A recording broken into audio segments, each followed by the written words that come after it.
اور مجھ سے غلطی یہ ہوئی، میں نے کہا میرے بیٹے کو تکلیف کوئی نہ آئے، اس کے منہ سے جو نکلا میں نے اسے دیا، جو اس نے مانگا میں نے دیا۔ کہتا ہے جو شخص 16,000 مہینے کا کمائے اور بیٹے کو 40,000 کا موبائل خرید کے دے، کہتا ہے میں نے ہر سہولت اسے دی۔ پھر ایک امیر کی لڑکی سے یونیورسٹی میں پڑھتے ہوئے اس کا تعلق بنا، بچی کے میسج بھی میں نے اپنے موبائل، اس بچے کے موبائل میں دیکھے، اور اس لڑکے نے جو میسج سینڈ کیے وہ بھی میں نے دیکھے۔ پھر میں گھر پہنچ گیا، میں نے بیٹے سے منتیں کی کہ بیٹا وہ ہمیں رشتہ نہیں دیں گے، ہماری برادری بھی چھوٹی ہے اور ہمارے جیب میں پیسے بھی کوئی نہیں۔ پھر میں ان کے گھر گیا، بیٹا نہ مانا، اور میں نے اس شخص کو بلا کے کہا تیری بیٹی کے میسج ہے، خدا را خیال کر، اور تیرے تو 7 بچے ہیں، میری گود میں تو ایک ہی پھول کھلا ہے، میں کدھر جاؤں، خیال کر۔ اس نے کہا دوبارہ تو نے نام لیا تو ایسے کیس میں باپ بیٹے کو پھنساؤں گا کہ ساری زندگی نکل نہیں سکو گے۔ نے کہا میں نے بیٹے سے کہا کہ بیٹا میں نے پگڑی تک رکھی ہے پر مجھے رشتہ نہیں ملا، تو باز آ جا۔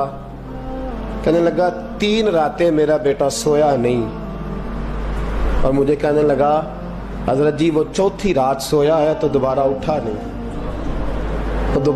نہیں، مجھے کہنے لگا مجھے اجازت دو کہ میں اس بیٹی کو بھی قتل کر دوں اور اس کا باپ بھی قتل کر دوں، میرا تو گھر اجڑ گیا نا۔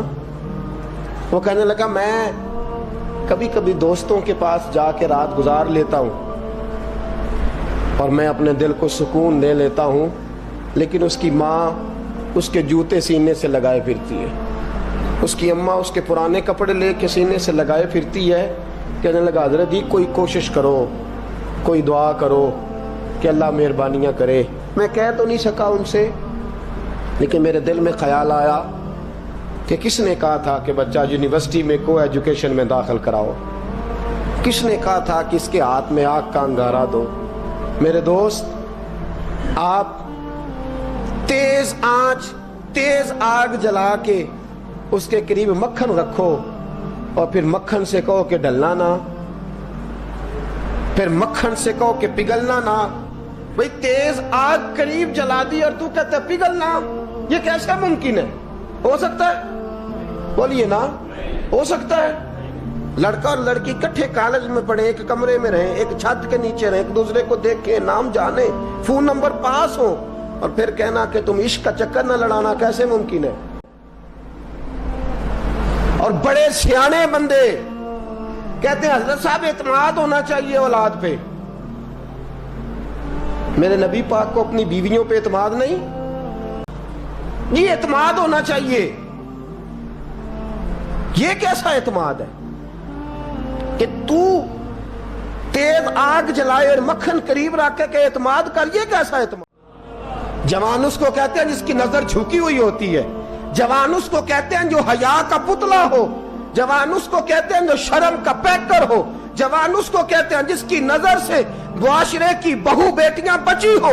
جوان وہ ہوتا ہے، جوان بھی ہو پاکیزہ بھی ہو، جوان وہ ہوتا ہے کہ میرے رسول پاک نے فرمایا صبح قیامت اللہ عرش کے سیدھے جانب جوان کھڑا کرے گا، 30 سال کا جوان، چڑھتی جوانی، خوبصورت آنکھیں، روشن چہرہ، اس کا وجود طاقت والا۔ نبی آگے بڑھ کے پوچھیں گے یا اللہ یہ کون ہے جو تیرے دائیں جانب کھڑا ہے؟ اللہ فرمائے گا یہ وہ جوان ہے کہ خوبصورت عورت نے اسے کہا تھا میرے ساتھ منہ کالا کر لے، پر اس نے نظر جھکا کے کہا تھا انی اخاف اللہ، نہ بھائی میں تو اپنے اللہ سے ڈرتا ہوں۔ فرمایا یہ پاک جوانی والا ہے، یہ حاجی نہیں، نمازی نہیں، یہ ولی نہیں، یہ صوفی نہیں، یہ وہ نہیں جو غوث زماں ہو، قطب دورہ ہو، پیر طریقت نہیں، مفتی وقت نہیں۔ یہ خالی جوان ہے پر پاک جوانی لے کے آیا ہے، یہ خالی جوان ہے پر پاکیزہ جوانی لے کے آیا، یہ خالی جوان ہے پر اس کی نظروں میں حیا بڑی ہے۔